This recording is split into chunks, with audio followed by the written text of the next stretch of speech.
to the Park2Park podcast, where we compare theme park offerings from coast to coast. We don't always see eye to eye, but in the end, we'll try. I'm your host, Allie, and as always, I am joined by CJ. How are you, CJ? I am doing well. It's a marvelous Monday here in Orlando. How are you doing? It is indeed also a marvelous Monday in Central Texas. Yes, yes. How was your weekend? It was great. It was chilly.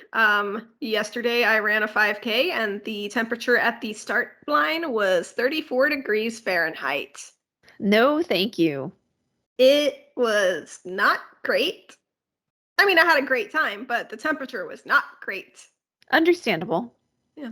Understandable. CJ, how was your weekend? It was great. We did something new that we have never done before in Florida or California. And what's that? We went to Legoland. Legoland? Yeah, it was a Christmas gift from our parents from last year. They got us well, we'll get into that.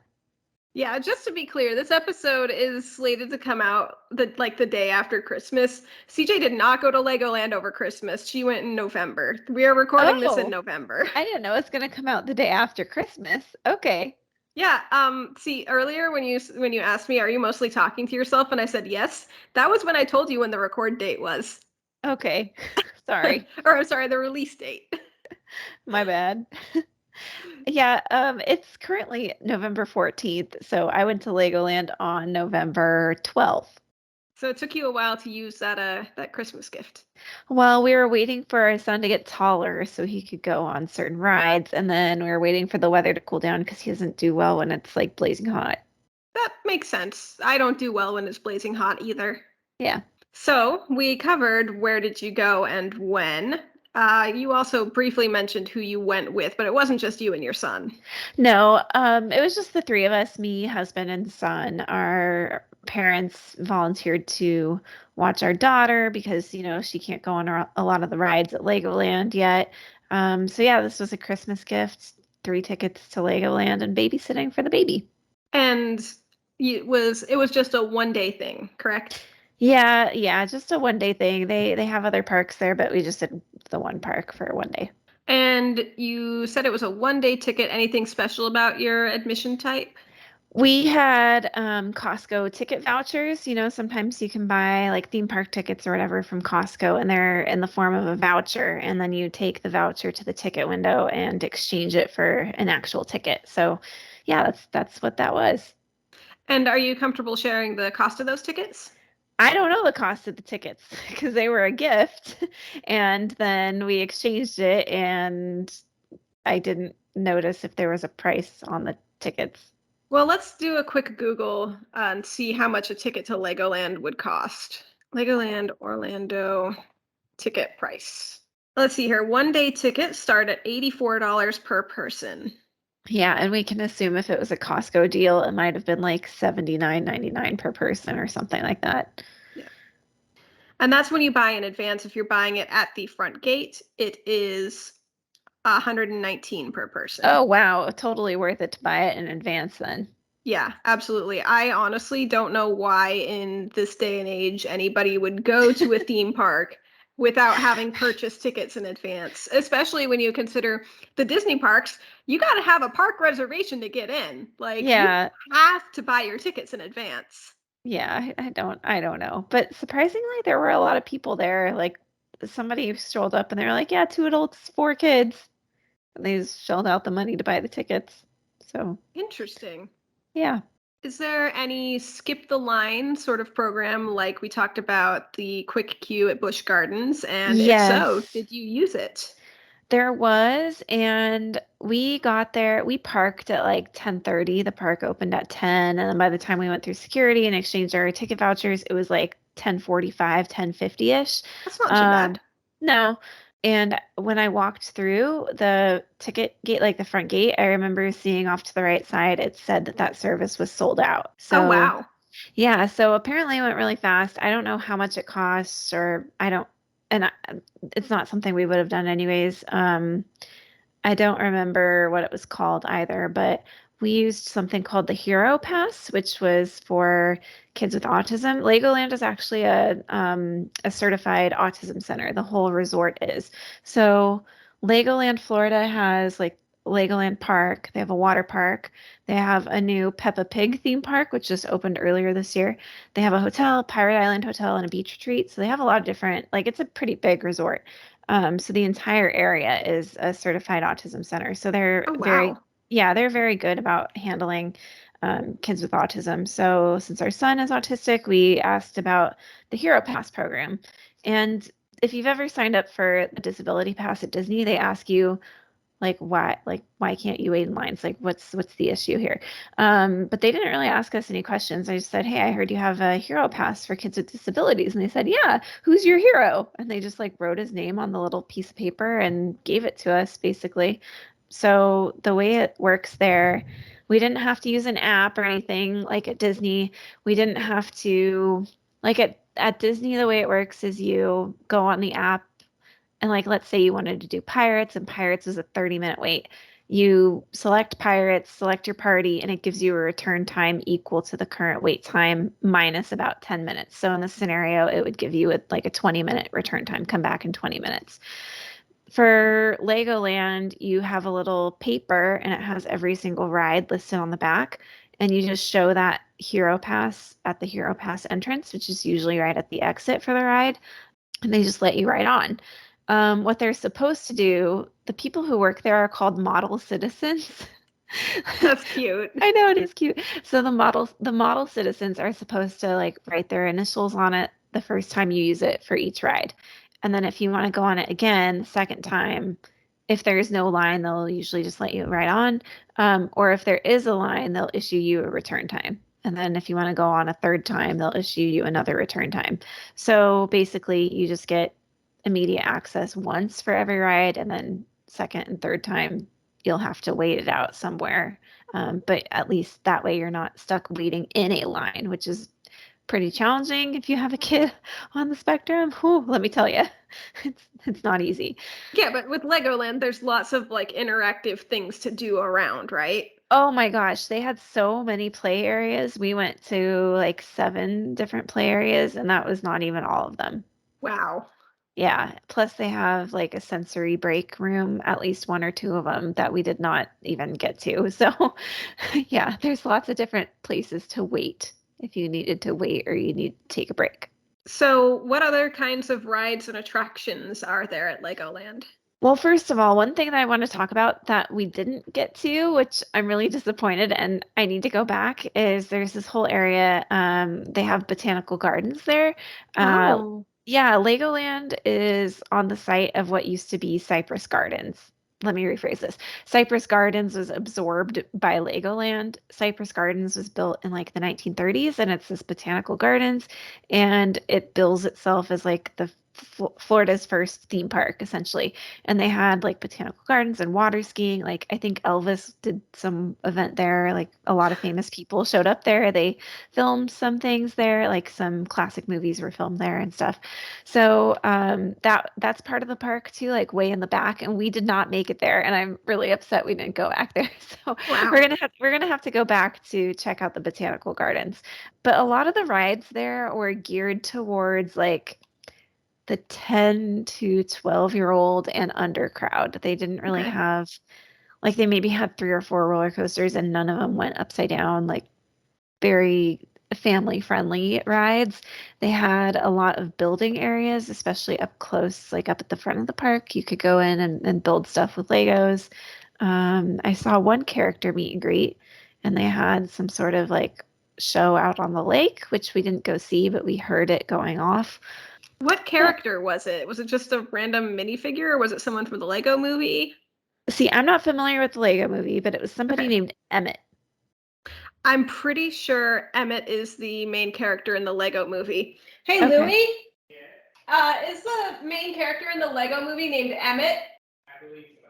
Louis believes so also, and he is Okay. a Lego authority, so I trust him. Okay. Yeah, Emmett was also the main character in one of the rides that we went on, so that would make sense. Okay. Yeah. That's cool. Yeah, I also saw back in Ninjago World there was like a spot for a character meet and greet, but there it was like this character is not meeting today. So, So you mentioned there's like a Ninjago area. What other like lands are there? well, there's a place called Miniland USA, which was really, really cool. It had Lego cities, I guess. So there was like a Lego Las Vegas, a Lego New York, a Lego Hollywood, San Francisco, Orlando, Miami. It even had like a space shuttle because Kennedy Space Center is really close. It was massive. Like it's called Miniland, but it was really big. So you could walk around and see all the displays. And even there's even like a boat that was like traveling around in the water. They had these motors rigged up under the water so the boat would just like keep traveling around. So that was really cool. And they had like a medieval area. They had kind of like a safari like jungle area. They had like a firefighter and Coast Guard and driving area. Like it was just various Lego set themed. I like that. And that actually it's pretty consistent with what I remember from Legoland in San Diego. So it Oh, sounds really? like yeah, there That's was cool. definitely a mini land there. I remember it. That's cool. So what were some of the highlights and lowlights of your overall visits?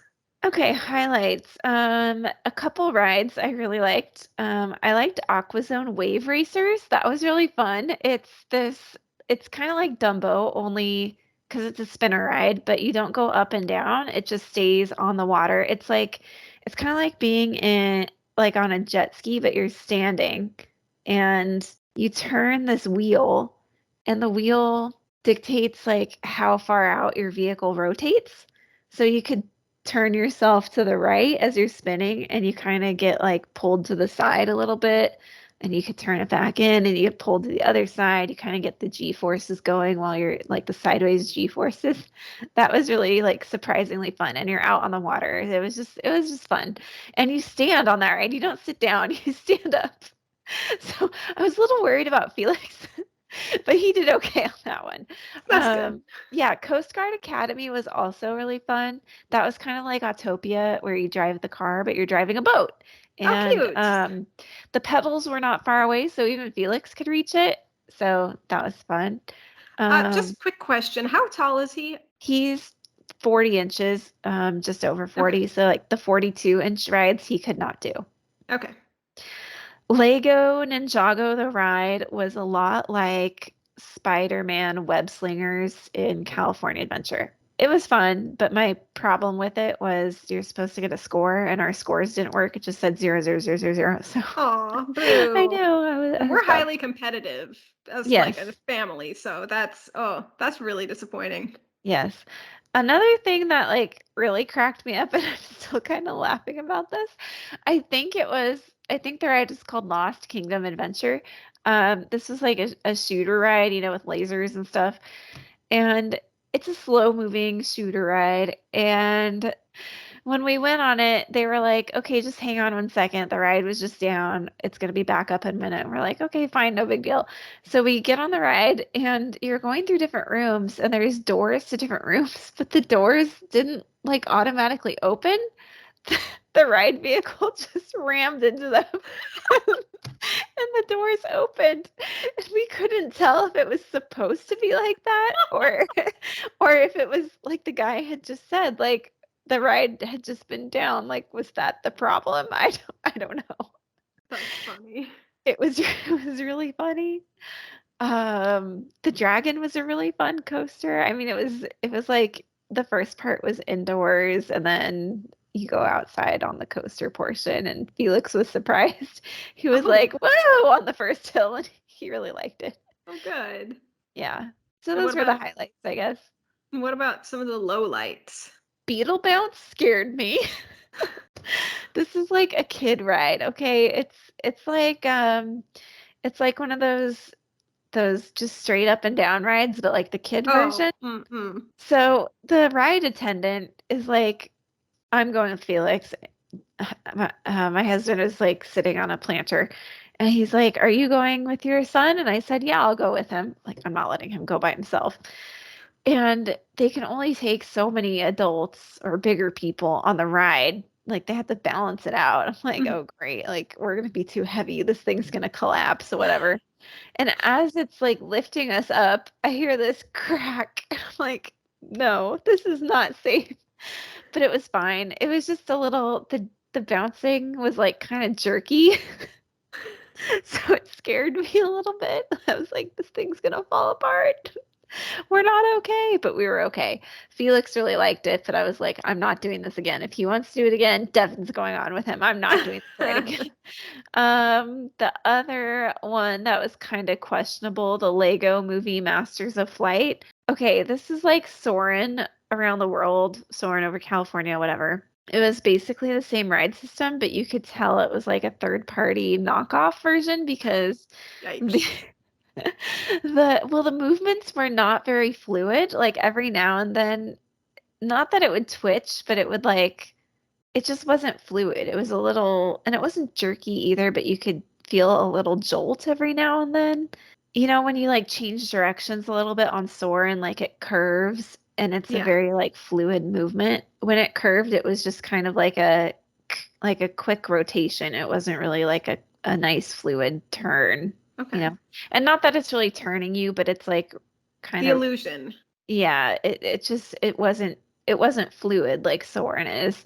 And that one also made me really dizzy, I think because like the premise of it was like you're entering some like crazy kooky world or something it was called. Like it wasn't a real world that you were entering, so it was hard to tell where you were going. It was just like a made up 3D world, like not a real place. So whereas like soaring over California, soaring around the world, like you're traveling along a river or like along the freeways in LA or something, like it's very clear where you're going. And this was like an open world, like Minecraft kind of thing that you're traveling through. Or Um, perhaps the Lego movie kind of thing. Yes, and it just like my head was not registering with the movements exactly, but it did kind of make me laugh because there were clear rip-offs of Star Tours in parts of it because it was like, okay, let's like do warp speed or something like that, and it went through that tunnel, you know, that like blue tunnel where Yeah. you go through light speed or whatever. It like did that, and then eventually you were in a land called Middle Zealand, which looked like Lord of the Rings meets Zelda, essentially. So I was like, oh, you're just ripping off other Well, people's IPs. okay, but Lego does, or they at least had at one point, a contract with Lord of the Rings because there's Lego Lord of the Rings video games and there's Lego Lord of the Rings sets. Yeah, So I it's know. not Well, like a rip-off, same but thing with Star Wars and like all that stuff too. And it was just funny to me. It's like, oh, this is clearly Star Tours you're making fun of. So yeah, that one was kind of like I feel like it could have been executed a little better from a lot of perspectives. so you talked about some of the things that you liked. I want to know, what did Felix like the most? The play areas. Okay, that He adds up. Yeah, we went to, let me count. We went to one, two, three, four, five, six different play areas. It's not all the play areas, but we stopped by a lot of them and we had to give him like 5 minute warning, 3 minute warning, and we still had to like drag him away from the play areas to get him to move. So we went to this one called like Benny's Playship, which was like a really tall, like rocket ship kind of thing. He really liked Oh yeah, that. because Benny is the he's in the Lego movie. He's the spaceship guy. Spaceship! Okay, yeah, Devin had to like go rescue him from the top because he didn't want to come down and then he was screaming. So that was fun. Then he went to this Technic tot spot, which was really for like 2-year-olds, but he was really into pretending he was on the school bus that they had there. The Forestman's hideout was in like the medieval area, and it was kind of like it reminded me of like if Robin Hood had like a fort in the wilderness. It was like made out of Okay. wood, and you literally there were no slides or anything. You literally just like run around a treehouse. Really liked that. Rebuild the World was where you just go play with Legos inside this air conditioned area. Really liked that. Pharaoh's Revenge Land of Adventure was this it was a really small play area, but they had these foam balls that you like shoot at other people. And then after a while, after like maybe a minute, they would all drop to the floor and then you'd go collect the balls and shoot each other again. He spent like 20 minutes in there. And then there was the splash and play area. He almost ran away from us there, even though we gave him a 10-minute warning, a 5, a 3, a 2, and a 1-minute warning. When it was time to go, he like ran away from us. So Devin had to chase him for a little bit. And then inside, there's like the Florida Schoolhouse. It's like sponsored by, I don't know, some Florida thing.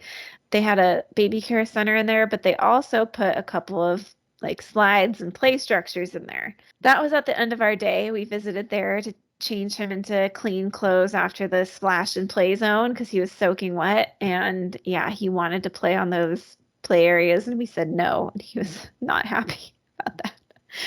But yeah, his favorite was by far the play areas. He was like really, really into that. And other than leaving the play areas, what was his least favorite? I don't know if he really had a least favorite. He had a fun day. That's good.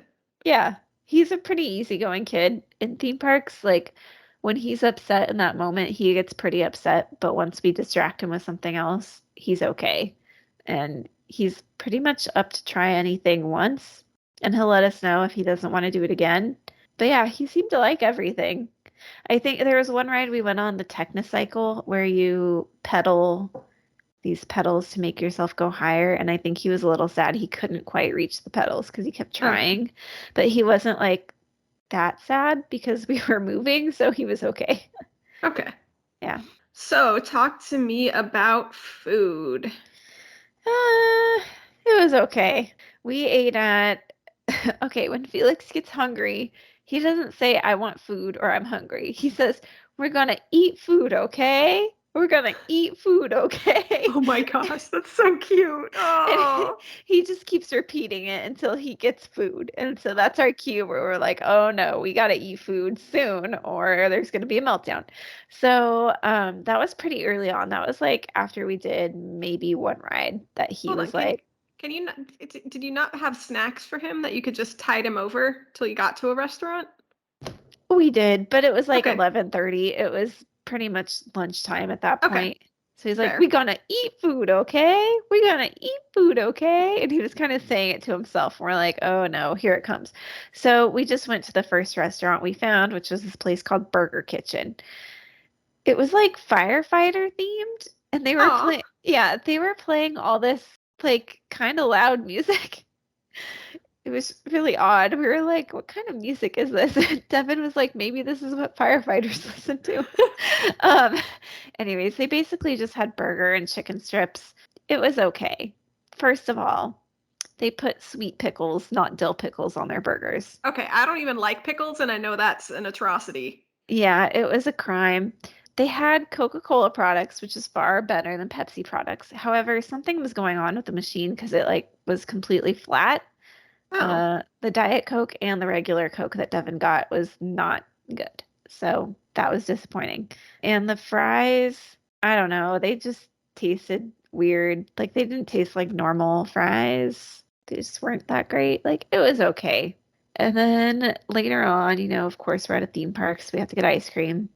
Of course. Yes. While Felix was playing at the Forest Men's Hideout, this was a great play area. First of all, it was the biggest one. Second of all, they had all these picnic tables so the parents could just sit there. And there was only one way in, one way out, and there was a fence around it. So perfect. And so I'm sitting at a picnic table, and in the back, there's an ice cream place. I'm like, Devin, go stand in line and get ice cream. There's only three things on the menu: chocolate, vanilla, and swirl, either adult size or kid size. Okay. The 20 minutes he's in line, and it's not moving. The lady at the front finally walks back to her table and she's like, they got my order wrong. They kept mixing it up. And I'm like, there two thoughts run through my head. First of all, okay, lady, it's chocolate and vanilla ice cream. Just take what they give you. It's not that big of a deal. My second thought is model citizens, it's chocolate and vanilla ice cream. How do you mix up their order? It's not that hard.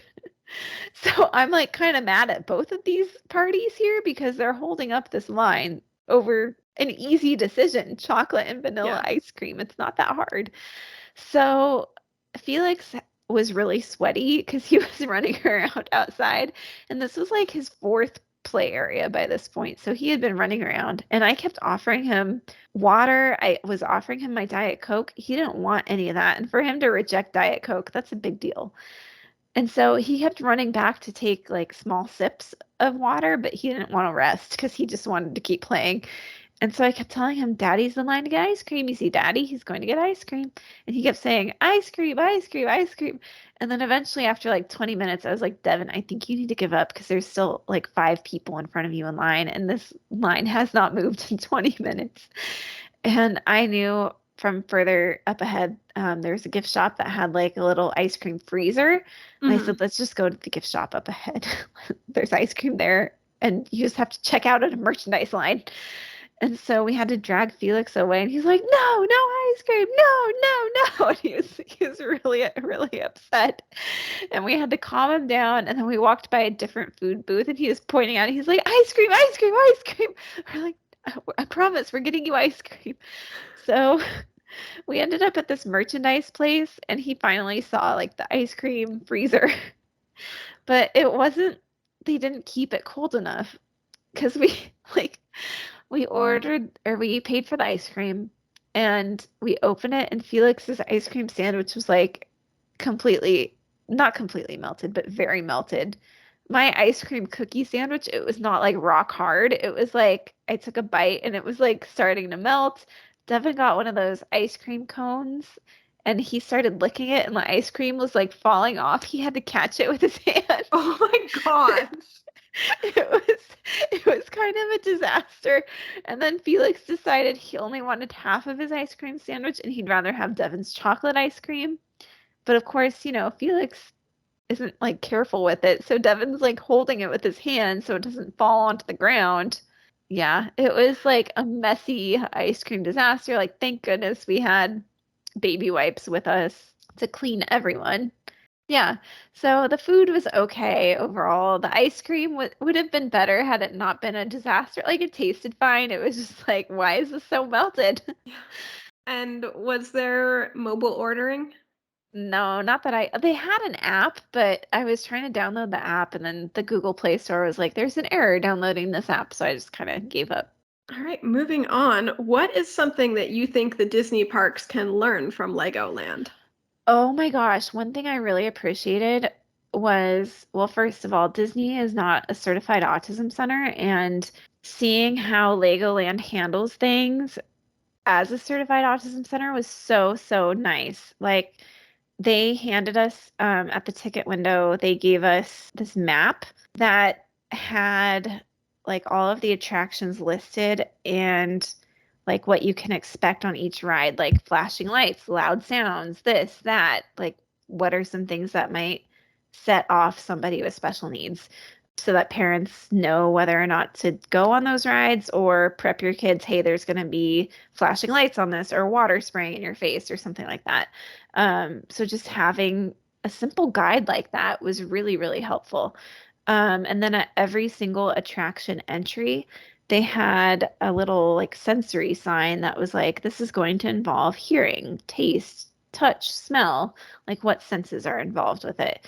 And again, I think that's a really easy piece of signage that Disney could install at every single attraction just to make it more accessible and more like front loading people with information so they know what to expect. They shouldn't have to like go out of their way to try to find that information. It should just be readily accessible. And I'm wondering, so I just looked up when Legoland opened, and Legoland opened in Florida in 2011. So I'm wondering if it's something that they've just done all along, whereas like Disney would just have to like retrofit all this basically. I think the whole resort became autism certified in like earlier this year, April 2022. Yeah, so earlier this year. Okay, but So, I mean, they weren't working towards that for 4 months. They've obviously been working towards that for quite some time. So, right. Yeah. Yeah. And I don't know what the process is to become autism certified, but on the flip side, what is something that Legoland could learn from Disney parks? I feel, see, this is hard because I feel like what Legoland set out to do, they executed everything really well. The park Mhm. was clean, the park was safe. There's a hotel right there. The hotel I saw people coming in through a separate security entrance, so it seems like those were probably hotel guests. They've got a good variety of family rides, and they had one of their coasters had the option to wear a VR headset. So Oh, cool. I feel like for the people who want more thrill, I mean, this is not a thrill ride theme park. That's not what it's set out to Right. do. But for people who want a thrill, there's a thrill there. They've got ample opportunity for play. I don't know if there's anything that they can really learn except maybe to have better food. Learn the correct temperature for your ice cream freezers. Yeah, I don't know what that was about. But then I saw other people a little bit after us also got ice cream and they didn't seem to have that problem. So maybe we just picked the wrong one. I don't know. Maybe they like dug down to the bottom where you guys picked what was on top. Yeah, I don't Could have know. been it. So, how does Legoland compare to other non-Disney parks that you've been to? I think it was Backing up really a good. second, how many non-Disney theme parks have you actually even been to? Not Universal Hollywood when I was like 15. SeaWorld or SeaWorld San Diego Okay. a long time ago in like high school. I think that's it. Wow. You Yeah. deprived child. Like, because I've been to three different Six Flags parks. I've been to Busch Gardens. I've been to Yeah, the well, SeaWorld that's I've got little here. kids. Yeah, I did most of those before you had children. Well, we did other things. Anyways, I think it is better than Knott's, in my opinion. Okay. Um, Well, okay, Knott's has a completely different target audience, but I think every park has a different target audience, but like last time I was at Knott's, my impression was it was very crowded and like we've talked about the location of Knott's not being like the best location. mhm. You know, it's not great. And I think that attracts a certain type of person that goes to Knott's, you know? Like it didn't feel safe when I was at Knott's and it didn't seem clean and it was not organized when I was at Knott's. Versus Legoland was clean, it was safe, and it felt like its own little resort there. I mean, its location, like we drove by neighborhoods and shopping centers, but with it having a resort right there and a water park and Peppa Pig, like its own separate things, it was an all-inclusive kind of place. It wasn't just a park plopped there. What it set out to do, it set out to do very, very well. And I can't say the same for Knott's, unfortunately. Like last time I was at Knott's, they didn't assign you like you're in row 5, you're in row 6, you're in row 7, whatever. And that frustrated me. That lack of organization frustrated me I mean, versus very few here. parks actually do that. It doesn't I happen know, at any Six Flags. It doesn't happen at Busch I Gardens. It know, doesn't and happen it at frustrates SeaWorld. me. Like that kind of chaos really frustrates me and like kind of gives me anxiety because when you leave people to settle that amongst themselves, it doesn't always go well. Yeah, I mean, I Um, hate it too, but it's yeah, I just want you to realize that the I whole know. Disney I assigning know. you a row is not the norm. I know, I know. Legoland was able to do that, and it makes for a nicer experience for guests who are visiting. It was a nice experience. I thought it was a good experience. Would I call it the same level of Disney? Not quite, but I also think that this is for a different audience than Disney. Hmm. All right. Is there anything else you'd like to tell us about your trip to Legoland? If you're coming to Orlando and you want to go visit Legoland, you need to plan a day away from Disney. It's about 40 miles away, and with traffic, it took about an hour. And that was at like 10. We left the house at like 9:15, 9:20 on a Saturday morning. You know, so if you're going during a weekday, during like work hours, it might be a little different. So give yourself a good hour to get there from like the Disney area. Yeah, because just for context, you live how many minutes away from Animal Kingdom parking? Like 15, Yeah, 10, so 15. CJ really does live close enough to the Disney parks to make that call for you. So, Yes. Yeah. And you do have to drive on I-4 to get there. So if you've driven on I-4, you know, and it's if you not haven't fun. driven on I-4, It's like the deadliest stretch of highway in the United States, and all it's right. terrible. Yeah. I'd say good to know, but it's not really good. No, it's not a fun highway. We try to avoid it at all costs. I mean, that's why having a toll road deal is worth it. Sometimes taking the toll road to avoid the 4 makes it worth it. Like basically on the 4, you get people who are tourists, people who are like Uber and Lyft drivers, people who have moved here from who knows where that are just figuring out their way around town, like locals who are trying to get to work. It's like a weird mix of drivers on that freeway. And the 4 is kind of like the main thoroughfare to get to all the different tourist attractions. So you've got like all sorts of drivers driving on these roads for who knows what, going to who knows where at all hours of the day. Mm-hmm. It's just not a fun stretch of road. All right. Well, that's about all the time we have left. Aha. We got so distracted talking about Legoland that we didn't even think about what our episode was actually supposed to be about. So I guess we'll have to wait until 2 weeks from now. What? That was a joke because we I never was like, really said like today we're going to talk about Legoland. oh my gosh, I was very confused. I thought we did say it at the very beginning. No, it was I asked what you did this weekend and you said you went to Legoland and then we just kind of went into it. I thought you said in this episode's a trip report at Legoland. I thought you said that. Maybe I don't know. I'll have to check the recording and let you know. Oh my gosh. Okay. Now you're making my brain really. That's why I was so confused. I was like, what? You know what? It's been a long day. It's been a long holiday season, even though at time of recording, the most recent holiday was Veterans Day. Do you think Veterans Day impacted your crowds at all? Maybe a little bit. Do you think it impacted Probably. traffic? I don't know. Because I feel like, well, okay, when we were leaving town, there were a lot of people heading towards Disney. So traffic going the other way, yes. Traffic going the way we were going, probably not. All right. Well, thank you all for joining us as we listen to CJ's Legoland tales. Let us know if you thought everything was awesome. You can send us an email. You can tweet us. You can tag us on Instagram. Park2Park pod with the number 2. The email is just that at gmail.com. And yeah, subscribe, leave us a review, watch us on YouTube. You can see our beautiful smiling faces. Yes. So what are we talking about next episode? Oh, I thought you were going to tell us. Shoot, we just Oh, talked well, I'll about tell you. this. It's your favorite ride at Oh, that's Disneyland. my favorite ride. I love this ride. What is it? It's Big Thunder Mountain.